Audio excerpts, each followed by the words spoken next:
looking at the foundation for that. The only way we can do anything to the glory of God is by taking God's word and practicing, as you all kept saying about. I mean, you all went over that all of us talking about the Holy Spirit. But how we're able to practice what the Holy Spirit wants us to is only as we listen to Him. So if He says, never wear green in the Bible, but you love green and your house is full of green, right? You have to start thinking, wow, I love green. I spent all this money on green. I'm not supposed to wear green. What am I going to do? And then you have to make a decision. I don't have anybody, and he says you must wear red, right? Don't wear green, but wear red. Then you have to go and purchase stuff which you don't have money to buy in order to get the red thing to replace the green. And then you have to realize,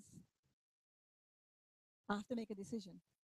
Am I going to keep with the green because you know what? I don't have the money to fix it with the red. Or I'm going to make a sacrifice out of love.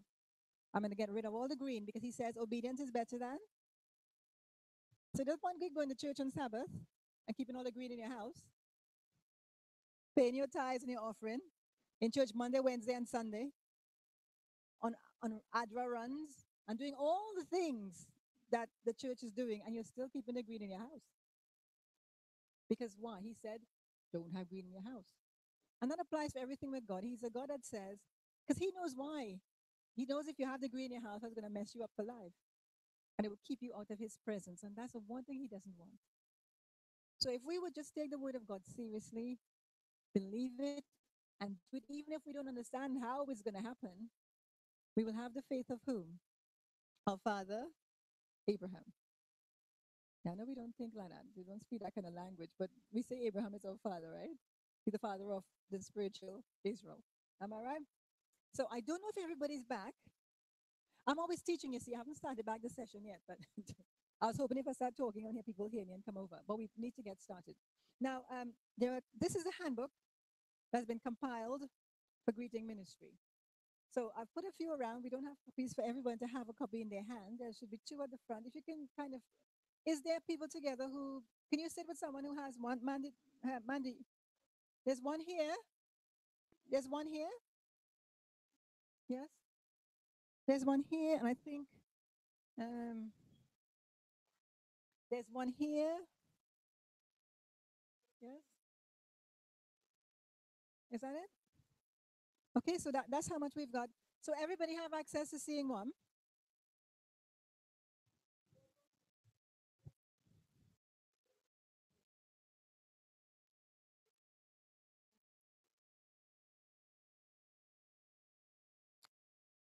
Is the PowerPoint all set to go?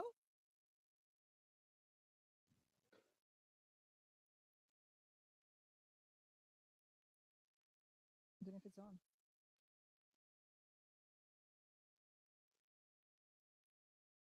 I don't know if you could have a green light. Oh, there we go. Wow, that's really small. So we talked about this morning, so let's pray because we're going to have to wrap up soon. I know you're all going to get sleepy in 20 minutes. I got to move quick. Our gracious Heavenly Father, we just want to say thank you for the wonderful meal we've had. All these beautiful people who took the time to wake up early in the morning and prepare, and then to come out here, those who've left their family, those who have left other things they should have been doing today. We thank you for the wonderful blessing of them all. And as we've spent this time this morning looking at the foundation, why we should be doing welcoming ministry, I pray even as we come and look at what we're actually doing now on the ground, I pray that your spirit will continue to work with each of us. Lord, we are all different. You have brought us from very, very different backgrounds and very different personal experiences with you and with your word. And now as we strive to apply the principles that we have discussed through your word this morning and how it's applied in a greeting ministry, I pray that your spirit will teach every one of us individually what we need to learn, help us understand the things that you want us to understand, because this is just between you and us now, as we look at what we could be doing at better as a church. And may your spirit just bless us really good this evening. I pray with thanksgiving in Jesus' name. Amen. Okay, so my question was, what is the purpose of the welcoming someone to church? And I think just before we left, I said the purpose is that you want to welcome them today because you want to make them into a disciple of Christ. So what we looked at this morning was, in order for you to make someone into a disciple of Christ, you first have to become a disciple by having a relationship with Jesus, by practically understanding his word and following it. We got that from this morning, right? Fabulous. So let's see what's up next. So when I came to your church the last time, I remember, I'll come back to the thing about love, don't worry. No, I'm talking about. When I came to your church the last time, I don't know if the people who were out front were there to welcome us in, to welcome people in, or if they were just standing there chatting. And do you have people who stand outside of the door? Okay. Okay. So, yeah, one of the cardinal sins of greeters is that they tend to chat a lot together because they come in pairs, right? And they're meant to chat with each other, but they're supposed to be alert to their guests. And they should give the guests the time they need when they come. And only after addressing the guests, then they chat again if they want. It's a big cardinal problem. It's a big sin because they tend to forget about the guests, say hello, and then they go back chatting. Really bad. So those are the principles that we have to look at okay, as we go through. But you want to what? So you want to have an open door policy. The church is open. We're here. Welcome. Can you see the big smiles on their faces? Yeah, you think they're welcoming? Okay, good. So that's what we want. So this is another place. Notice he's holding the door open. Now, if you pass by my church, especially in the winter, I looked at the building many times and thought I would never want to go in there if I was an Adventist. Because the color of the doors are like brown cedar. It's a grade 2 listed building. And the writing, of course, the top is in kind of like a dirty white on a dark blue background. It's been there for like 50 something years or 70 years. But the point is, they're going to try to rebuild the church, but they're having loads of problems with the council and stuff. Anyway, I was looking and thinking, this look very welcoming to me. Now, after that, we put up the Haven Cafe that we run, a big, beautiful sign saying "Welcome to the Haven Cafe," and that brightened up the whole thing. The day we put the banner up, people were actually looking in. People passed and looking up, and I was saying, "Praise the Lord." But what occurred to me, the reason why we put the banner up was because we had the cafe. So it's like when we had something to offer, that people started looking. And for years we've been there as a church. Everybody's passing up and down. It's just a building. And it's not exactly on the road, it's inside with a few cars parked there. So it's not something that you would have actually looked into for any reason. Interesting, isn't it? Anyway, I digress. The point is the church should be something that looks a place you want to go in. So if you can have some plants outside, make it look attractive. Consider putting some plants in the front, or some trees, or plant some trees. I can't remember what, I know you got your car park. Maybe you can put some large potted plant. Or just make the place look somebody wants to look in. Because a lot of the times, you know what Seventh-day Adventist is, other people don't. So although you have your big sign up there saying Seventh-day Adventist Church, unless you're a Seventh-day Adventist or you know of Seventh-day Adventists, that doesn't make any sense to you. Why would you want to go in? So they can see it's a church, but so sometimes you put stuff outside, you make it look attractive, you want, know what's happening there. So on the Sabbath, if you have people out front, opening the door, you have a welcome, a kind of welcome. People are passing the street, good morning. Now that's unusual, right? We were standing out there, a little guy drove by his bike today saying good morning. We were like, whoa, that doesn't happen every day, right? People don't talk to each other. So you are presenting a place that people want to come and see what's going on in there because you're friendly and you're smiling and you have an open door policy. Now, as Jones was saying earlier, you have health and safety issues to consider. And I'll tell you my stance on that. If I'm going along doing God's business, right? My heart is with God. His Spirit is working with me, and I'm going along doing God's business. I'm trusting God to take care of the rest, right? He will have to deal with that. That's not my problem. That's his problem.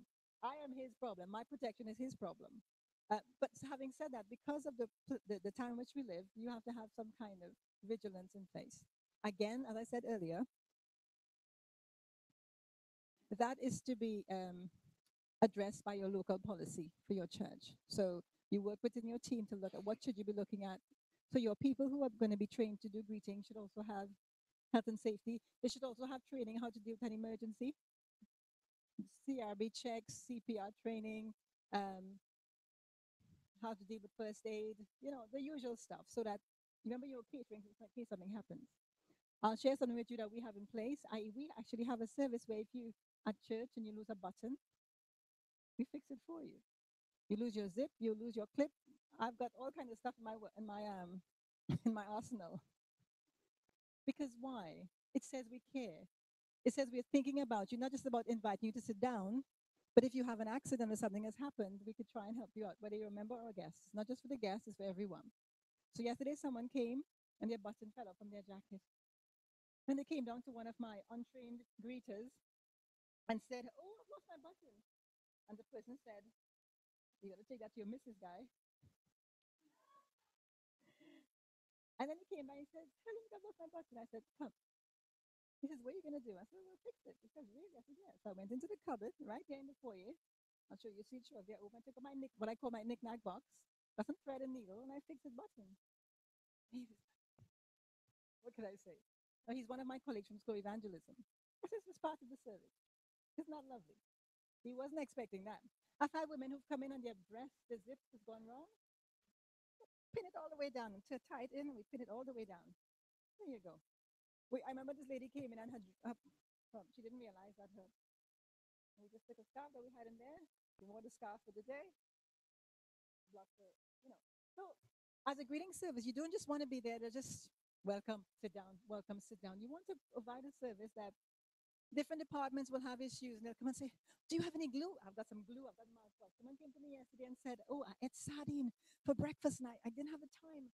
Do I smell like sardine?" I said, "Come here." I said, "Yes, you do." I went to my Nick mouthwash. I had some soap, some mouthwash, and I had some mint. I said, "Okay, go to the bathroom, rinse your mouth out with the soap, suck the mint in. That should be fine." It's it's it's called a red carpet treatment. Just little things like that makes a difference. People feel you care. Yeah, it's just taking it. When if you it's called exceeding the righteousness of the Pharisees, right? So you're exceeding what you. So you're there to welcome people, but you're going beyond that. It makes a big difference. Yeah. Okay. Good. I'm glad I got your attention with that. All right. So this here is the guy on the left. His name is Dorian. He's one of the first people. They're part of the first team that we had. When we started our greeting ministry at Holloway, we had a team of that's me. These are two. So what I did, one of the first things I did, I got up a welcome sign. I know the light is shining around. And we had the different languages across Europe, welcome in all those different languages. Okay? And it was put into the outer foyer. So as soon as you came in, the first thing you saw was a sign. What really struck me when I was looking at doing this at Holloway was that Holloway Church has been there for 50 years and there was no welcome sign up. Okay, the point I'm making is that our churches do not think of welcome as a big issue, hospitality as a big issue. In the main, there are churches that probably do, but in the main, we don't, and that's our problem. That's one of our first problems. So we don't have a good branding system in place, even at our local churches. But I don't think it's something that is seen as a big image thing for our church as a whole. We think we have the truth. We have the three angels message, and that's the truth, and that's what everybody needs. Let's give it to them. Now we talk about mingling. Tell me, who can recite that information? Look at those two holding hands and hugging up.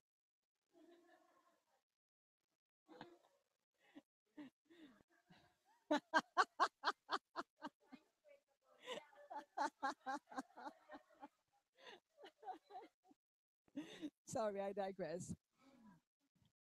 I was just reflecting on a conversation we had earlier on about the couple.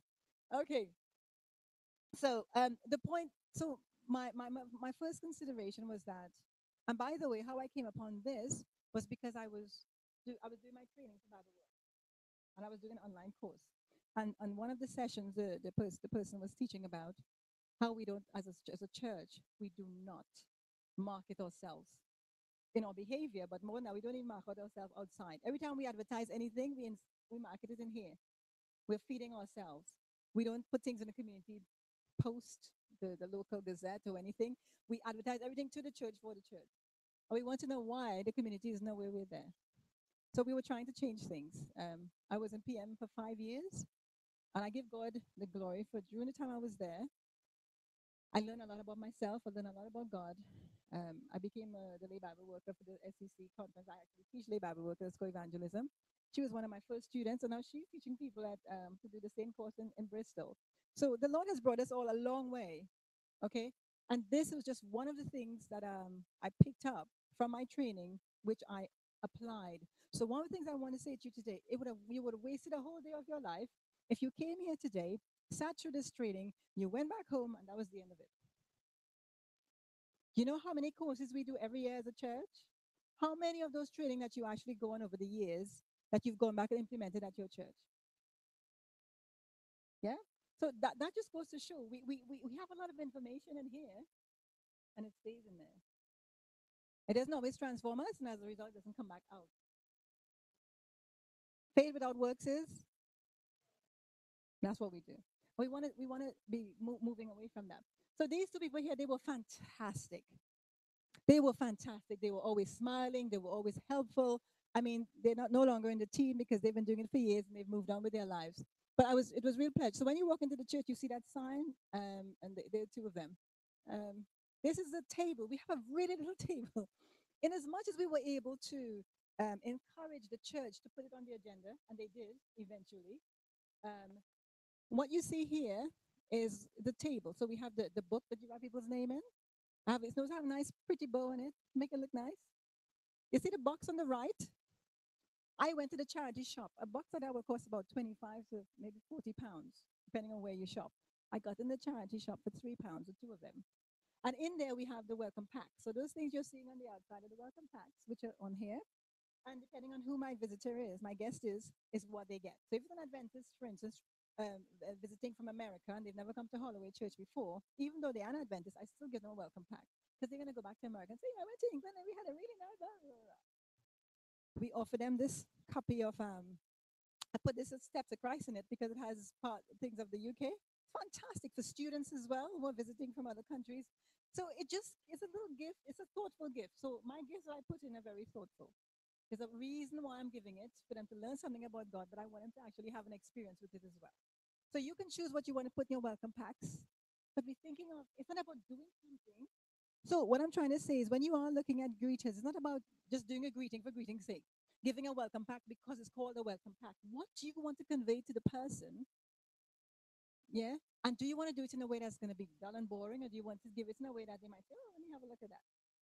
So you're thinking, you're exceeding the tick box attitude, and you're doing something that is worthwhile and something that will make an impact on the person.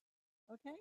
So that's our table there with that stuff in it. The box at the back, I know you can't see, but behind the two welcome packs, I have a little basket. And in there has things like pens and post-its and some badges for the welcome team and little books for children and all kind of stuff. So what I have there in my little station, oh no, you can't see the cupboard under there. Oh, so we had initially when we started, we had sashes. So we had colors of black. We said we wear black. On the front of the sash read, "Welcome to the sanctuary," and the back says, "Happy to serve you." Okay, I designed that myself by God's grace. But I think because there were men in the team, I don't think they liked the idea of wearing the sash. So after a while, we scrapped it, and what we ended up doing was doing this.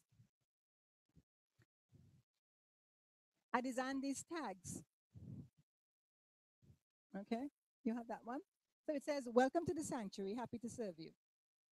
Okay, again, it was just another thing to say. So it's on your.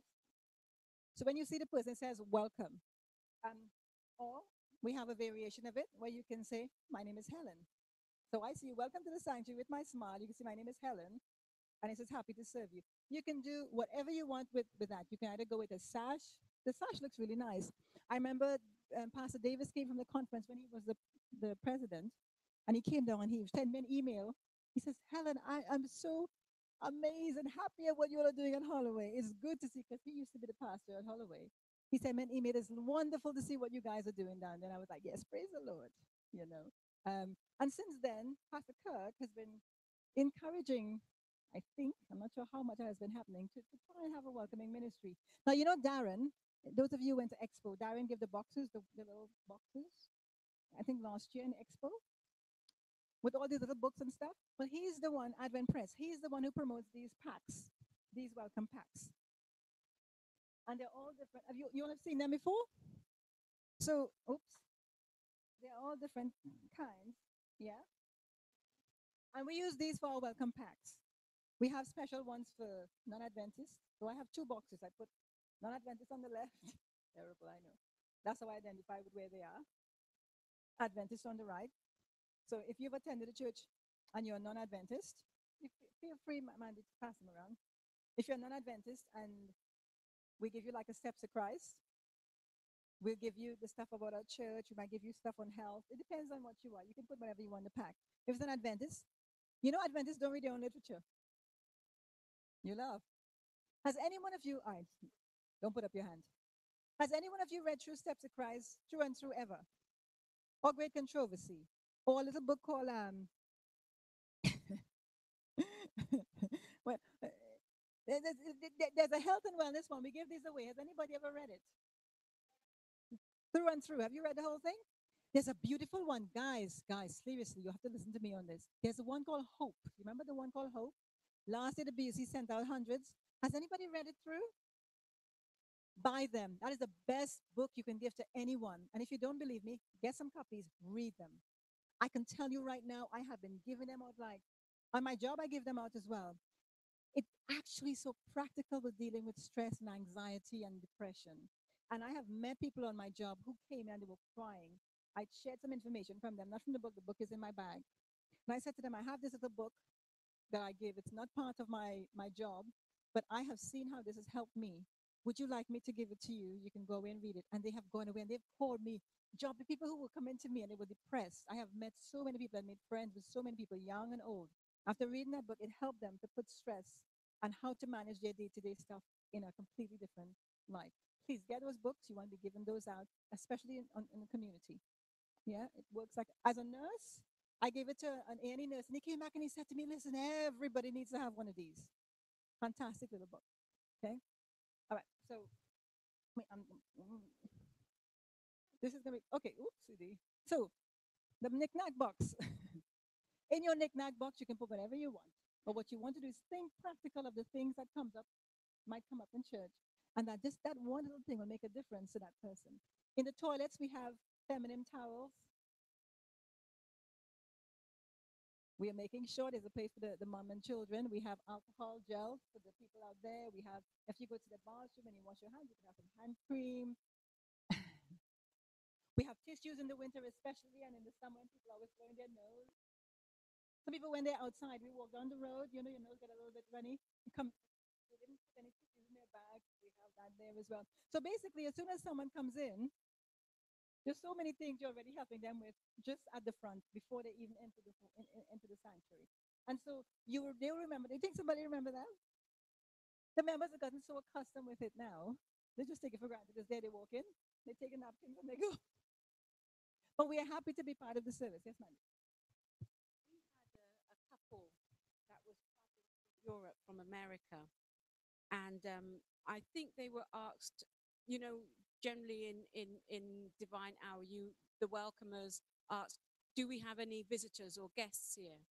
And this American couple stood up. Do you remember, Helen? And they said they've never been anywhere before where they've had such a welcome like they've received the time that they received it, because everything was there for them. Beautifully. You can take your DVDs, put it as a gift in, in the thing. You know, you guys, your choir sings beautifully. I have heard you guys, you'll sing like wow. You can have your DVDs, maybe a DVD of some of your performances, and put in your welcome pack. Yeah. So there's so many things you can do that would bless someone long after they've left you, and they will remember you and they'll want to come back. All right. So that's just basically how you could run your thing. And Flori, I'm here. If when you're ready to put this in place, you want me to come back and work with you guys, I can do that.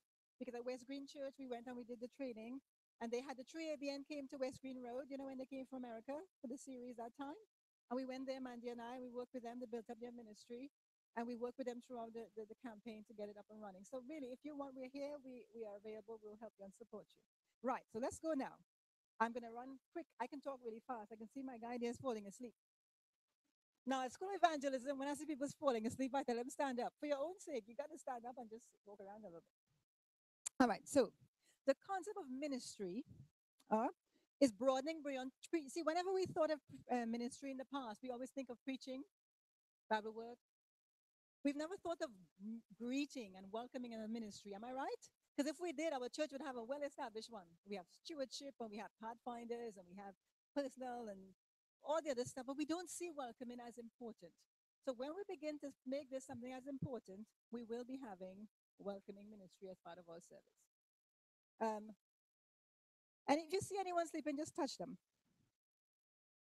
Now, here's the thing. The world is said to be divided between hosts and guests. What do hosts do? What does a host do? You're falling asleep. What does a host do? Okay, so she said the host accommodates and entertains. I don't want to look at us as entertainers, but I hear what you're saying. Anything else? What does a host do? If you were in your house and you were hosting, if you were in your house, listen to this, because you need to see, this is your house, right? The house of God. You're in the house. If you're in your house and you were hosting guests, what are you doing? Talk to me. I don't want that word. Tell me what you're doing. I want the whole shebang. I know you're prepared, but how? What would you do? Yes. Thank you. I like that.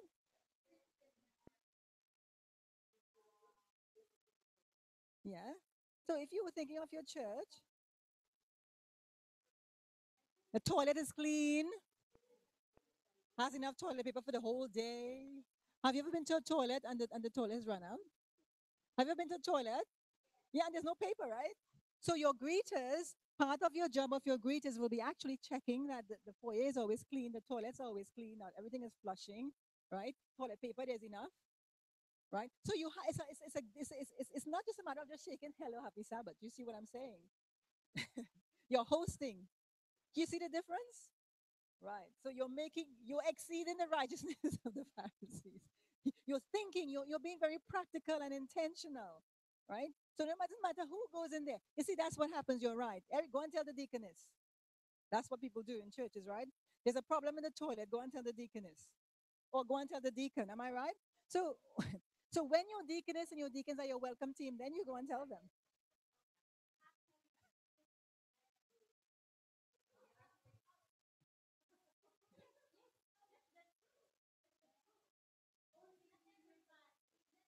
Mm. All right. Okay.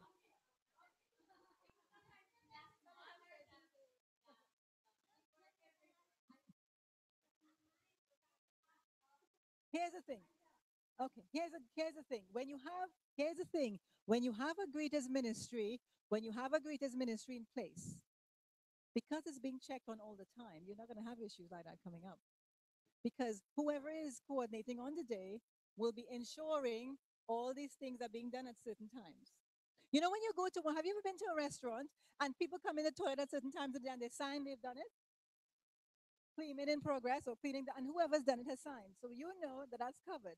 So if the four of you are on duty, today is Saturday, and you were coordinator, you said, okay, can you check the female? And you tell the guy, you check the male. When they've, now your job, if you're coordinator, is to make sure they've done it. So the coordinator is ensuring that whatever we plan to do for the day has been done, and it's okay. Any problems come up, they'll come and tell you. So they won't go and tell any deaconess everywhere else. They'll come and say, the toilet is flushing in there. And then it's your job as the coordinator to contact whoever you need to contact to sort it out. Does that make sense? So when you have a team in place, those kind of things don't happen. Okay? All right. Phew. But these things will happen. That's how we grow and we learn. But the point is working together for an aim. And the common aim is that we welcome everybody. Everybody is enjoying worshiping God, and we are inviting them to stay for lunch, as you said. One of the things, I mean, you were fantastic when we came here and today. All right. You all serve your guests first. You go to some places and people are fighting to get in the queue, and the guest is being pushed behind. You'll be surprised at what you see when you go to different churches. But you all are fantastic with your hospitality for lunch. I have to say, and the food is, so thank you. Okay, so top marks for that. Okay, another thing you want to consider is that all these things, people looking at all these things when they come in, whether they want to come back or not. But you can see that in perspective now, yeah? So imagine if you don't have the principles we discussed this morning at your heart, and you go into the toilet and it's blocked with some stuff you don't want to have to be looking at any other day of the week, especially not Sabbath. You know, I met a lady one day. She wouldn't come out of the toilet. And you know what was going on? She had diarrhea, a little old lady. She wet up all her clothes. And the toilet was a mess. The floor was a mess. She was really struggling. And I had to go. I went and I got two deaconesses because they knew where everything is in terms of towels and change of clothes and things like that. And we see now we clean her up. I'm a nurse as well, so cleaning up somebody. I haven't done it for a long time in the hospital, but it's not a problem for me. We clean her up, and we had to deodorize the whole toilet, clean up everything. You know, it was a big job, but we did it. Do you know how that lady felt? Because she wasn't there, she didn't want to come out. Because she had messed herself. She didn't gotten her clothes down in time, so it fell on the floor. And we took her dress and we cleaned, we washed it with our gloves, and we put her under the dryer, dry the back of her clothes. And she was actually able to go back in the church and enjoy the service. Do you see what I'm saying? So rather than saying, oh dear, how are we going to cope with this? Because our concern is not so much a matter of those stuff is the heart, it's the hard thing. So we're doing it out of a heart of love, okay? That's the point. Okay. Now here's the thing. If you're a guest, if you're a guest, what are you expecting your experience to be? Is it the same of as the host? Here my question. If you were a guest, are you expecting the experience to have is to be one as if you were the host? No, no, but here's what I'm asking, and you listen carefully. Mandy, come. Let's practicalize this. She's my guest.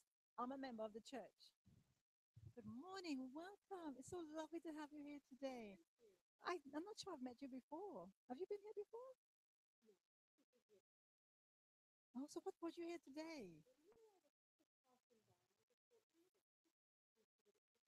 Oh, fantastic. Well, I'm so glad you're here. Come with me. I want to give you a little token of appreciation. So I take her to the table. I give her whatever. I give her blah, blah, blah. You know. So, so are you a Seventh-day Adventist as well? Oh, that's interesting. Careful, Sabbath. You don't use that word because you're not Adventist. Yeah, yeah. I know we're a funny lot, but we are quite nice. You get to like us. Listen, I am, so lovely to see you. I don't think you came here today, and I've got to greet all these other people. But listen, would you mind terribly? Can I ask you for your number? Maybe I can contact you later on because I know you don't want to miss a service. Okay. Well, I tell you what. Are you okay to write your name in the visitor's book? Well, do you mind if I put? Listen to this.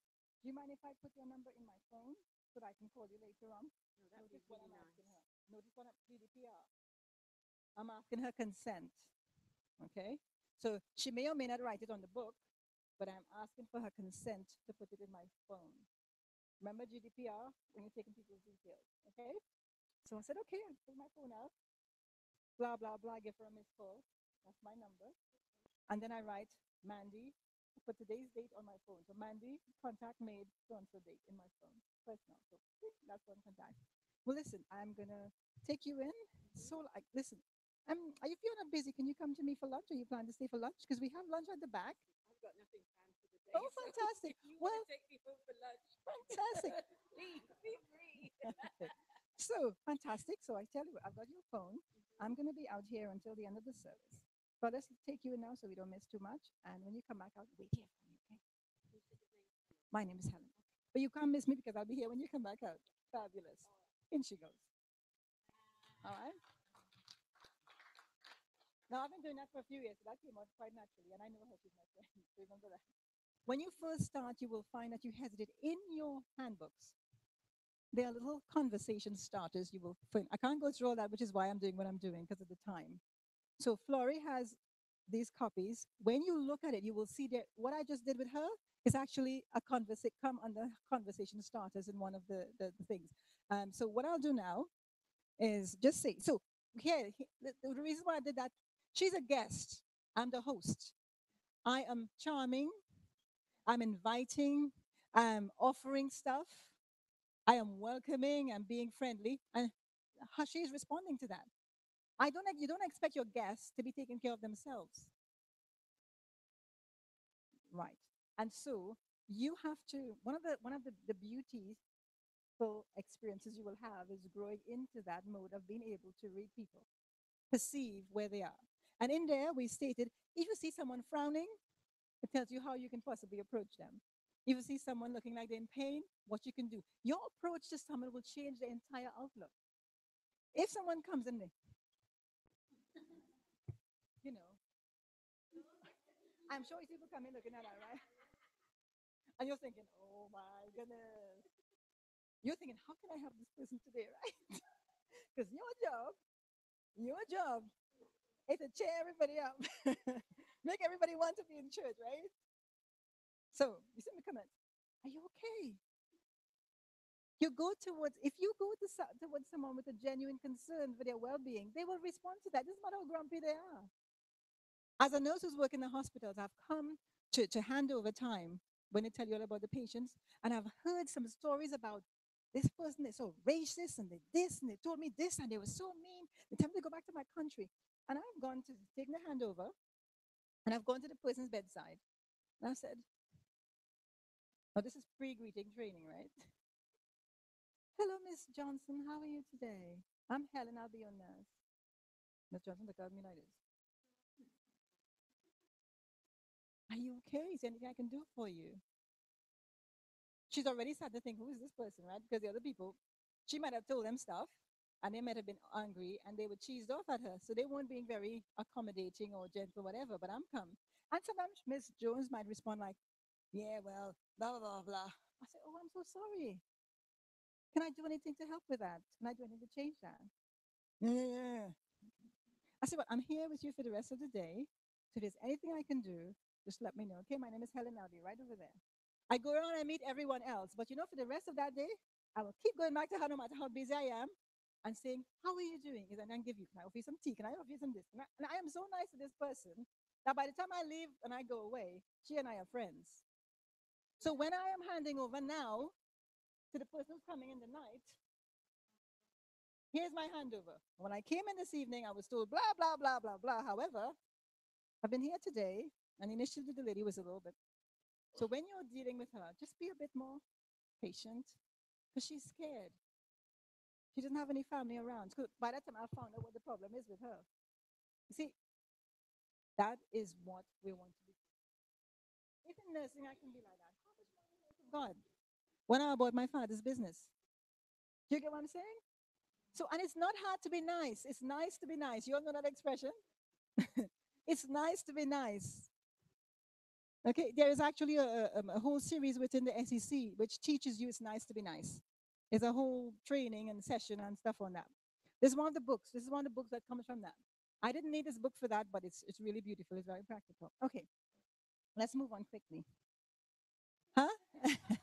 Well, I've told Flori to get your pastor to get some because it's via the ministry. So I'm sure Flori will get some for you. They're fantastic. It actually practicalizes. Yeah, it's something you can get. Okay, turn your page, open word. It just defines what hospitality means and what ministry means. Now, there was some stuff here that we're not going to cover today, but if Flori gets me to come back to you when you're ready to put things in place, we can go through these things, or you can do it on your own. You don't need me for that. Self-explanatory. You know, books that says something for dummies. That's this. It really explains everything. You don't really need me for this, if I'm honest. It says here, ministry means the Greek word is diakonio, and it is to serve. And in the New Testament, ministry is that's on page. I don't think I didn't number this, unfortunately. It's called Open Word. Yeah, you know the one that says Open Word at the top. It says ministry means Greek word diakono, which means to serve. And in the New Testament, ministry is service to God and to others in His name. So in the New Testament, we have Jesus who's come on board, and He's showing what service is. Yeah, He says, "I came to seek and to save the lost." He also says He didn't come to serve, but to not to be served, but to serve. He says, the least shall be the greatest. So the servant, the one who is serving, is the greatest. So he's turned the whole thing upside down. So we think, I turn up and I'm like, I'm important, right? I get served. You remember when they were going to wash the feet? Everybody is waiting for the servant to come and wash their feet, and the master of all decided that's not what service is. When you are the head, you serve. So your people who are serving, that doesn't mean they're better than anyone else or worse than anyone else, but it's that heart of service. That is the highest calling you can give, whichever your area you're serving in. Yeah? Make sense? Okay. So it's called, look at the other page, it's called the grace to care. And this is what I'm talking about. So it says, and look how user friendly this is. It says, taking a step towards a person with a smile, an extended hand orients you towards them, opens the encounter and sets you up in preparing them to enter the sanctuary to worship. Yeah? It says, as a greeter, you should learn to read and respond to these fairly obvious needs immediately and offer the appropriate assistance. There, meaning the worshiper's response will open the conversation to define the assistance needed to reassure the greeter that the person is all right. The grace to care for people emotionally, notice that, will encourage you to read the kind of emotion being expressed by their faces and address these appropriately. And what I've done here is just state when you see someone doing something, how you might respond. So it says, when you see someone smiling, there you go. Could you imagine if they smile and you frown? So you had a bad experience at home with your family before going into church, right? And you're upset with your spouse, and you would agree to in the doorway.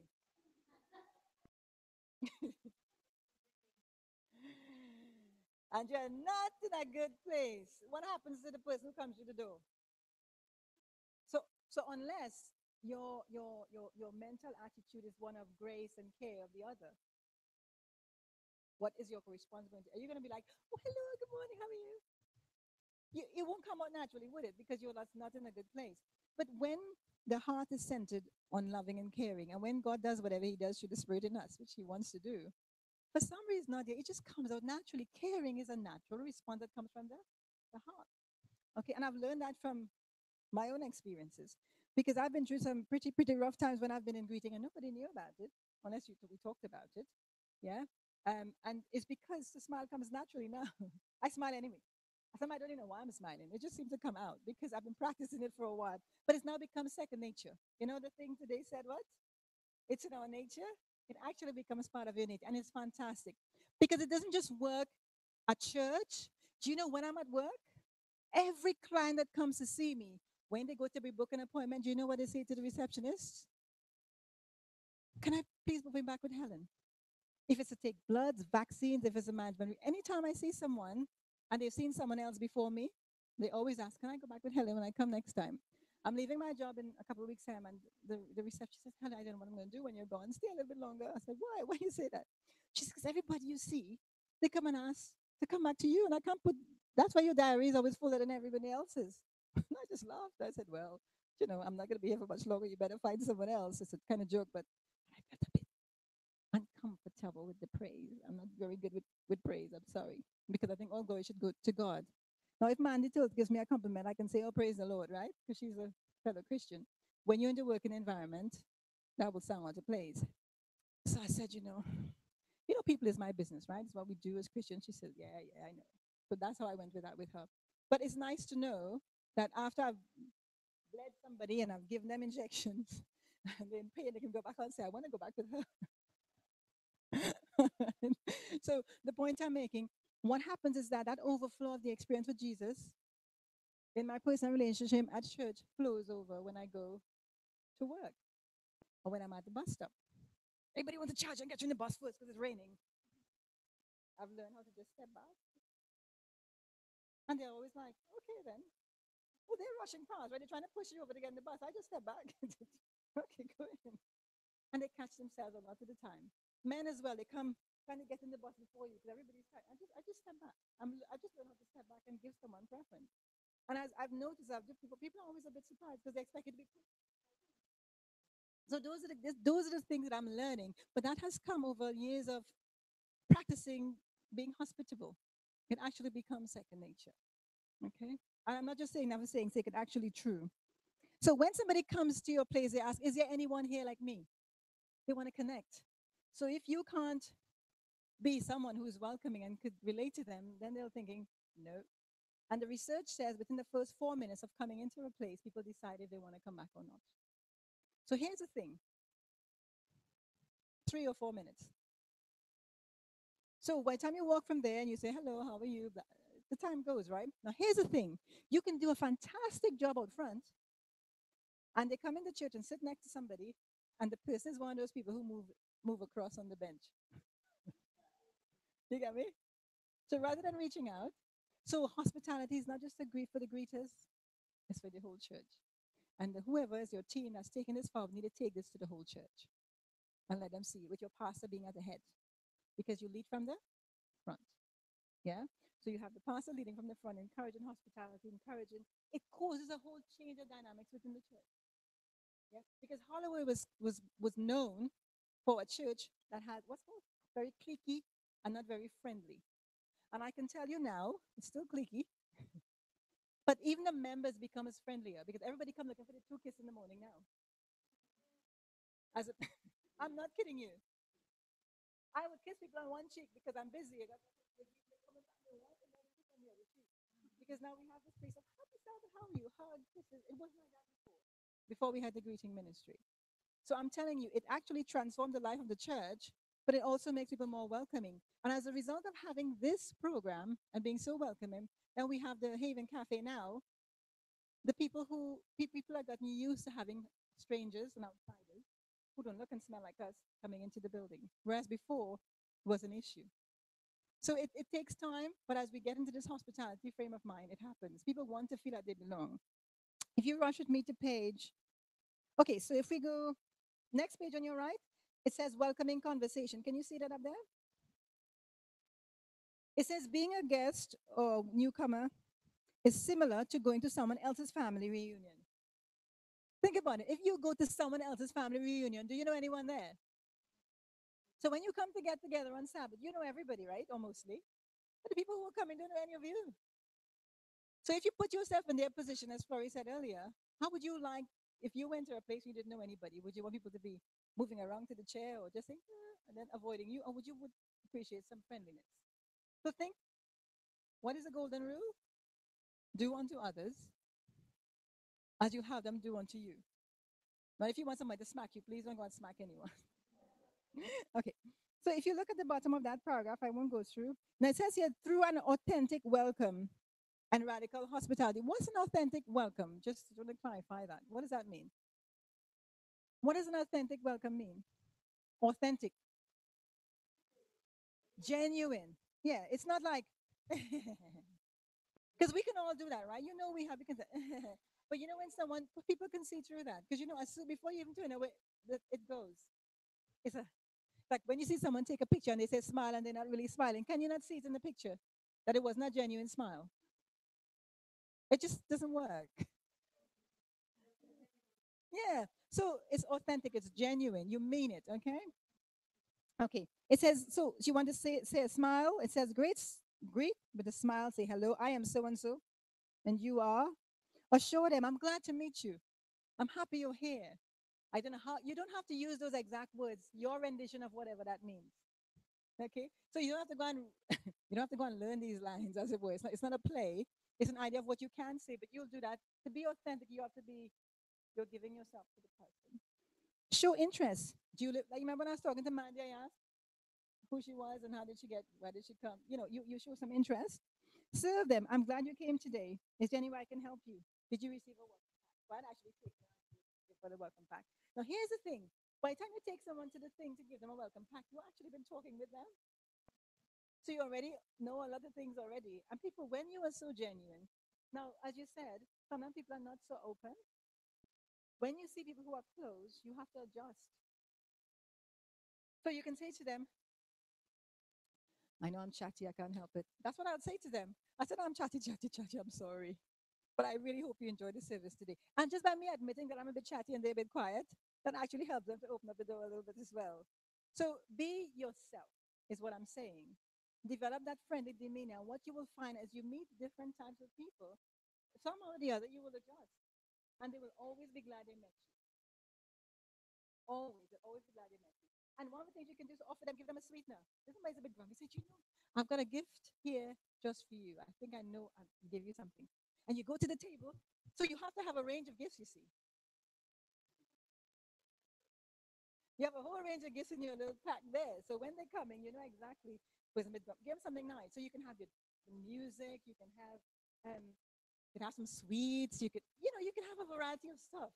You can have special pens with your church, welcome to our church. You can do anything and give them something. When you give someone something, they don't never met you before, you're friendly and you're offering something. It means something to that person. Okay? All right, let's go. So that's welcoming conversations. Next page is guidelines for greeters. So, okay, so if you go onto the page that says guidelines for greeters, now in here you'll have your greeters. Do you have ushers on the inside?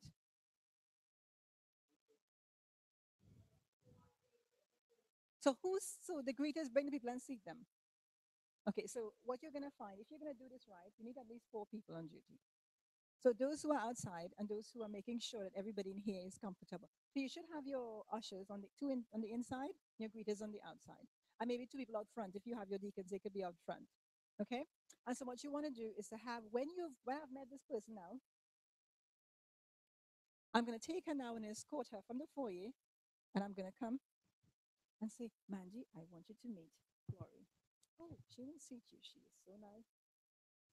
Hi, Actually, Florrie. I absolutely love working with her. Lori, would you be so kind to seat Mandy for me? There you go. All right. No, you don't have to take it by the hand. I'm just very touchy feely.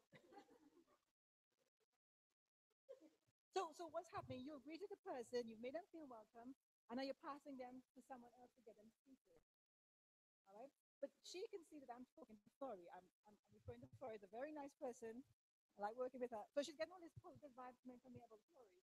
Because I've just met her and she's first time. And I'm so friendly. So she's thinking, I don't want to leave you, right? She's probably thinking, I don't want to leave you because you're so friendly. Now I'm handing it over to someone else. You get what I'm saying? So I'm telling her this person is so nice. Yes. So I'm telling her that so she can have the assurance that Florrie will take good care of her. Now it's Florrie's job now to pick up where I've left off and say, "It's so nice to meet you. I'm glad you're here today. And where would you like to sit?" Or you can say the church is full already, but you would, as the usher on the inside, should know where the empty seats are, right? To say, now where would you like to sit? And people, if they come late, they want to sit at the back. Nobody likes to sit in the front, right? But as a greeter, you want to move everybody to the front first. So when the service is going on, you have to be interrupting everybody at the front to put somebody in. Members of the church will learn to sit at the front and sit close together. So when the visitors come, they don't have to always be having to get up and move, get up and move around here so I could find a seat in there. So if the church has a culture of welcoming and ministry, when Sabbath, after Sabbath school, people will set themselves in preparation for guests arriving. Those who come in late, there'll be seats at the back. Now you have places out there for the children and their parents at the back, and you've already gotten that labeled. So everybody know, don't sit here, this is for so and so, which is great. You have areas for disability, people who are less able to sit, that's marked out as well, so that's great. What you want to do, so for instance, if you come in, I know I didn't do this with Mandy, you want to tell people where the toilets are. If you have a water fountain, tell them where the water fountain is. You, as a greeter, needs to know everything else in the bulletin. So if you run out of copies, you always have to have a copy. Every greeter should always have a copy of the bulletin with all the programs that's coming up. So when you're talking to the person, you can tell them either know from the top of your head, or open the bulletin and say, well, the class, you need to know where Sabbath school classes are, the age range are going where. And so you have to be able to say, oh, the children are in here. Especially if somebody's come for the first time, young children, the class, do you want to take your child to your class or do you want to go with them to their class? So you're letting them know, however you want to word this, they're accommodating you and you will get someone to escort them. Okay? So it's about that sense of you're meeting their needs no matter which way they come, you're all set. Are you getting that? So there's no way somebody will come to your church and think, those people were very attentive. They were really nice and caring and supportive. Okay? And then you're reflecting whom?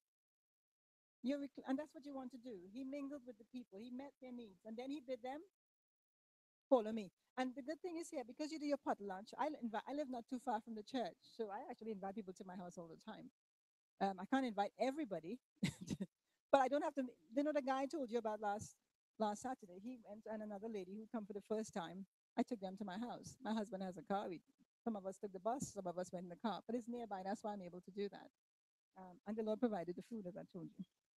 Anyway, so here's the thing: greeters are the first line. They're the first people you meet. So you are your first impression. Now tell me, as everybody sitting here, if the greeters are the first impression when somebody comes into your church, might you need to be concerned of their appearance?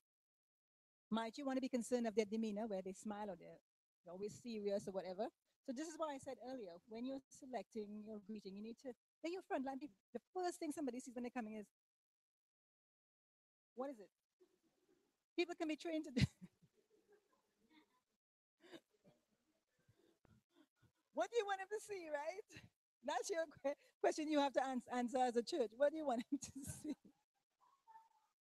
And then present that to them. Am I right? Okay. So, so you welcome every person to the worship area. You identify newcomers. You have your name badge on. It's all written there. I don't want to go through. Here's what you need to avoid. Avoid getting caught up in lengthy conversations.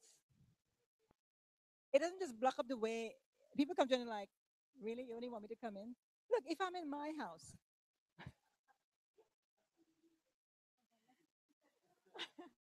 like I will be at my own house, and I'm bending down trying to find something in the drawer, and my husband is standing there. I'm saying to him, "Why are you blocking me?" And he's like, "What you mean? I'm trying to get in the room and you're looking in the drawer." I said, "But you're blocking me, and this is my own house." And I'm not being angry or aggressive. I'm just thinking, why are you blocking me? You know, that thought comes to your mind. Why are you standing in my way? So if I go to church, I'm going to the door and people, look, I'm at my church. And even yesterday, I was at church greeting. And I happened to say to the greeters, lock the door. So the door is here, the inner door, there. And my greeters are talking to someone. But they're standing in front of the door. You have to step aside. If you're going to talk to someone, it's time where everybody's coming in. You have to step on the side. Now, you have a very narrow corridor, so you have to really be quick. But just stand to the side. You have to make it work. It's about being sensible. Yeah, it's about just about being sensible. And when you have a team, you have team meetings and you have potluck together. And if you're having potluck with the whole church, make sure you all sit together. So you have a nice bonding relationship between you guys. Invite them to your house, whoever the leader is. So you have that close relationship. So whenever people come, they're always seeing this nice, close group of people who are looking after them. It actually says a lot. People want to come to your church, and then you'll find there's too many people here. What are you going to do? And we never think about that. If we do what we ought to do, Ellen White says, if we do what we ought to do, where there is one convert, there'll be 100. What are we going to do then? We have to make another flow up, right? Well, that's what we want, right? Okay. So next page. Try to avoid getting the lengthy conversation, keeping newcomers too long at the door. So fine, greet the people, chat with them. If you want to continue the conversation, you see what I said to her? Catch you up later. Give me your number. Give me your number. Because that's what you want. You want the number. Who is your interest coordinator? So who connects with your greeters? I mean, who connects with your visitors? Who makes contact with your visitors? Where's personal ministries today? Okay. You see what I'm saying, right? So these are things you have to set in place. If you're going to have a welcoming ministry, you really need to be thinking about having what you call it? Not personal ministry. Next one, interest coordinator. Because then all the names goes to the interest co. But you need to get someone who is really fun. Did I just say fun? Friendly, and fun. You see, your food is making me sleepy. Huh? Yeah, cheerful, and someone who could pick up the phone. So your person has met me when they were coming in, right? And I'm all chatty and friendly, and they like me, and I've given them my number. Now I have to take those numbers and pass it to the interest coordinator. So when I call my person, I say, "Hey, Manju, I met you at Holloway Church yesterday. Did you have a good time?" And she's like, "Yeah, I actually enjoy it. Did you have enjoy your lunch?" She said, "Yeah, and it was nice by you." Blah, blah. I said, "Listen, we have someone called an interest coordinator at our church, and what they do, we kind of, she keeps in contact with you, so you're going. I will keep calling you, and then how long I keep doing that for? I try. But when you put them over to the interest coordinator, you don't just give the interest coordinator somebody's name and not tell them. And now this is your calls up, Mandy. Hello, good evening. My name is Kathy Sinclair. I know you visited Holloway Church on so and so day, and Helen gave me your number. And Mandy's thinking like, I know Helen said somebody was going to call, but she sounds so. She's making decisions about this person on the phone, right? So your interest coordinator needs to have training as well to learn to be very hospitable at all times, especially if she's going to make contact with people, and say, I'm just giving you a call. I heard you had a good time, and Helen said, but are you going to come and see us again? I'm looking forward to seeing you. Whatever interest coordinators are meant to do, it needs to be a smooth transition. So you see, hospitality has to flow through everyone. Yeah, and if Mandy called me and said, that lady who called me the other, she was very, she sounded a bit. Do you mind if I'm saying this? I know she's probably your. She sounded a bit weird, or she's a bit whatever. My response is not to say, oh yeah, she can be a bit of a drag, right? My job is to say, oh, I'm so sorry, I didn't understand. Maybe she was just busy. You know, she's busy, and I'm making. I don't know why. I call my interest call and say, listen, that person. You need when you're on the phone, you probably came across. And I'm going to say that when you call that person again, right? And that's the importance of working together as a church. Because if there are things like that, you have to be able to work it out. Here's a response you normally get in a situation like that. Would I even dare tell the interest coordinator that she's on that on the phone? I'd be afraid. She might bite my head off. Or she'll decide she's never going to call the person again if they think she was being so grumpy. Do you get me? That's not a Christ led situation. But that's how human beings are, unless we got that foundation we're talking about this morning. So, can you see how important that foundation is, no matter what we do? All right, we're nearly there. Welcoming tips. Go, move one over. So we have guidelines for the usher greeters, and we have guidelines for the ushers.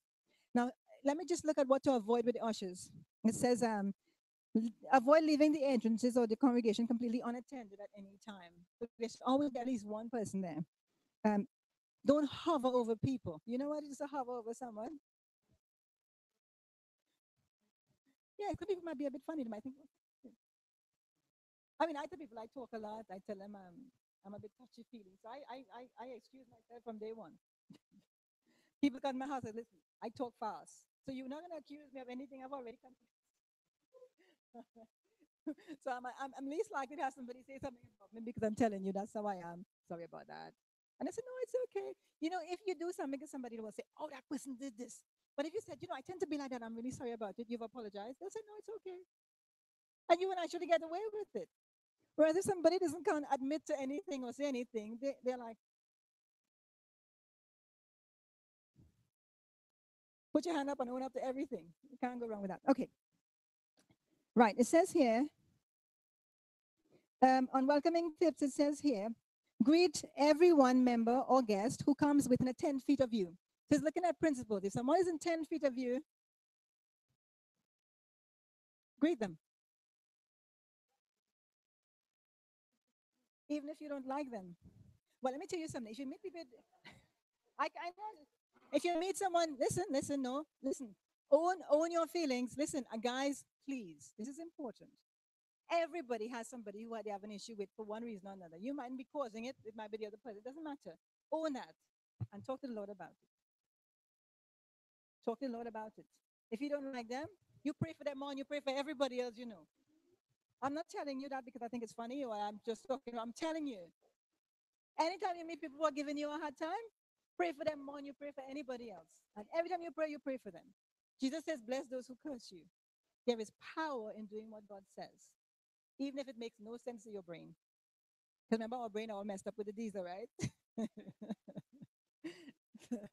So don't trust your brain. You know what the Bible says about your brain?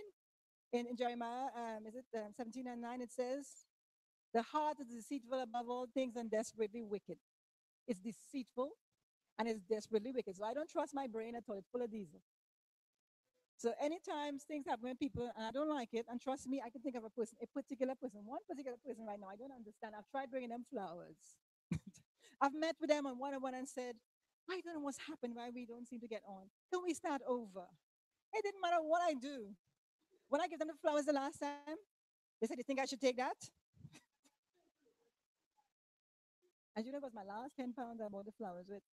And the Lord reminded me because I think it was when sun was setting earlier, and I just got off the train, and the Lord reminded me to buy the flowers. I got off the train, I was trying to get home, and He reminded me, go and get the flowers because sun will set shortly. So I know the Lord was directing me because I was asking, how do I do with this? What do I do? So I feel in that situation, I have gone to that person and I have talked. I still pray for them because nothing has been resolved. I don't know why. I can't fix that. That's not my name is Helen. My name is Helen. I need the Holy Spirit to fix that.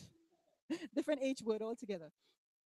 But I'm saying that if we practice the principles between Matthew 5 and 7 that Jesus has taught, the things that you can't do, pray. Ask God to change it for you and to give you the Spirit. And then listen when He's telling you what you need to do. And you will find that you will be transformed. My husband and I were separated for years last Monday. We had the most romantic renewal of our last year. Who would have thought that? Not me. That's what God does. You think we get on perfectly now? No. This is why we were coming to car. We had a few disagreements, but I'm learning to laugh at it. Let me tell you what to do. If you have someone, you're going to find this funny. If you're dealing with somebody, how many of you are aware of 2-year-olds, how they behave when they're upset? Does anybody, don't they look funny though? In their nappy. Picture a 2-year-old, sitting there, because they can't have their own way. Now, don't picture the person in a nappy. When my husband is behaving a particular way, I've noticed when I do that, I stop getting angry with him. I picture a child and a 2-year-old in a nappy having a temper tantrum. And I giggle. Now, I told Mandy about this morning, and she was picturing my husband in a nappy bonnet.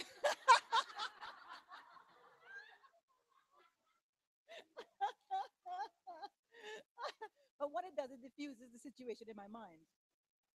So rather than getting upset, you see, the point is not to get upset. I know that my mind is messed up with diesel, and Satan used all these opportunities to upset me. So what we need to understand is if we work with God and we want that thing to flow from us, the love of God to flow through us, because our brand is the cross and the word is love. So we're going to end now. You all have the books. If you want me back, I will come.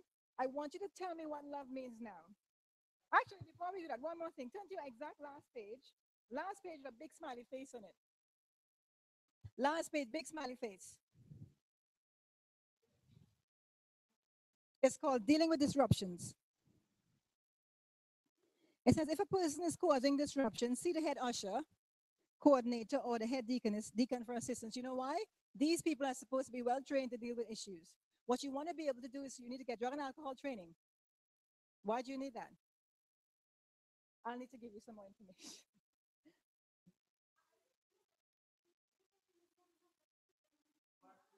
But when you've gotten your team together,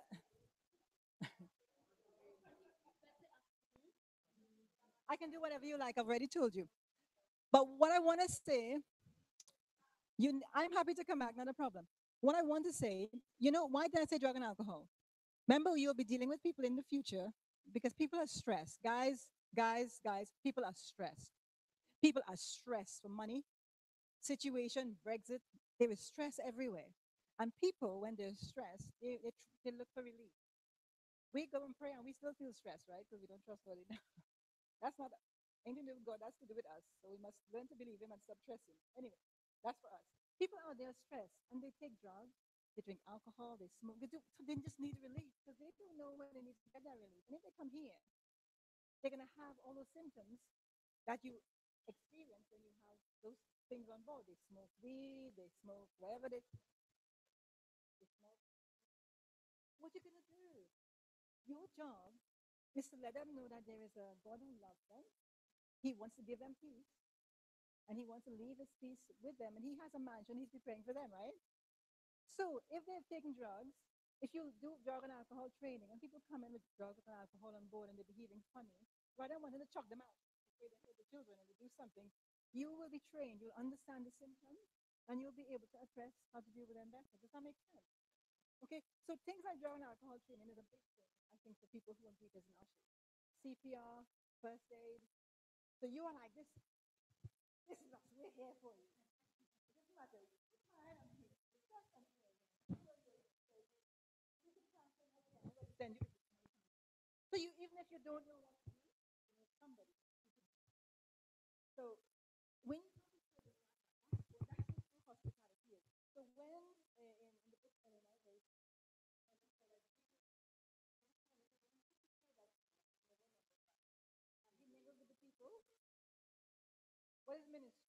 Jesus, he mingled with the people. He met their needs. And then he did them. I didn't say this thing. I didn't say the whole thing. I never remember. Man, remember? You're supposed to on top of your head. It's not coming back to me at the minute. Jesus mingled with the people. He he met their needs. There was four things that he did. He mingled with the people. He met their needs, and he bid them follow him. That's what he was mingling with them. Hospitality. If they've got needs, if we might not be able to give them money, because we never have any money, because we give it, but we can direct them. Yeah, we can help them to meet their needs. We can, support them where we can, and then we can help them Jesus. That's what we do, right? But first, we have to be able to meet them at some point. Okay, so the more we know about people and how to do support, and if we can't do it, we know who knows. I know a man, I know a man who know a man. Does that make sense? Yeah. So when somebody collapses, when somebody collapses, somebody collapses.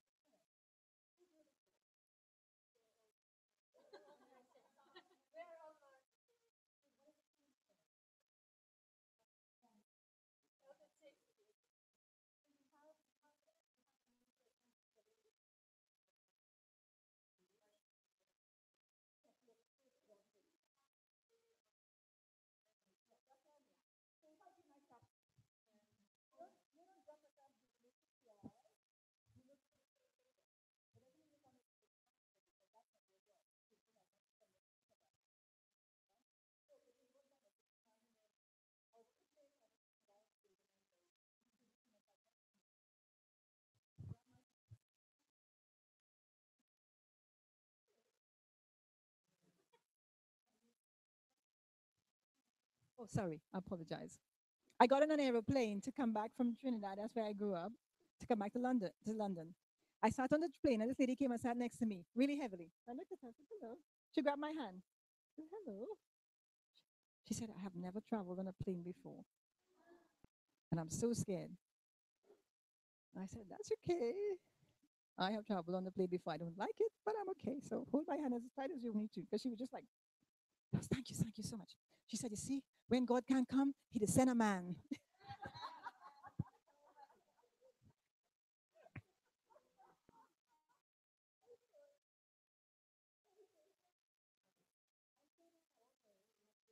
I say it all the way. We had to go to another country and change, and she never got. She came to the UK. They searched her a lot in the other airport we went to. When she came to the UK, we exchanged numbers and stuff. She came to the UK, they tore off all her luggage, they searched everywhere for stuff. They sent her back to Trinidad. She never stayed in the UK. And I've got her on WhatsApp as someone that I communicate with. Um, but I'm saying that to say this: you don't know where you're going to meet someone, and the kindness you show them is only when you get to heaven. Because I may never see her again. It's only when we get to heaven we will see all the hospitality, wherever it has been, whether it's been at church, at your home, at your door, in your workplace. You don't know where that's going to happen. And it's something you've done. Why it impress upon somebody's heart about the love of God. And that could change their whole life for eternity. Isn't that something? So my mother used to say at home, charity begins at home and ends abroad. So that's love, right? Love begins in the heart and it ends wherever it goes. Now tell me, what does love mean? That's it. We're wrapping up now. If you were gonna give me a definition, I swear, if anybody quotes Corinthians 13 for me, I'm gonna scream, ah! All right. If you could find a definition for what love means in the Bible outside of Corinthians 13, what would it be?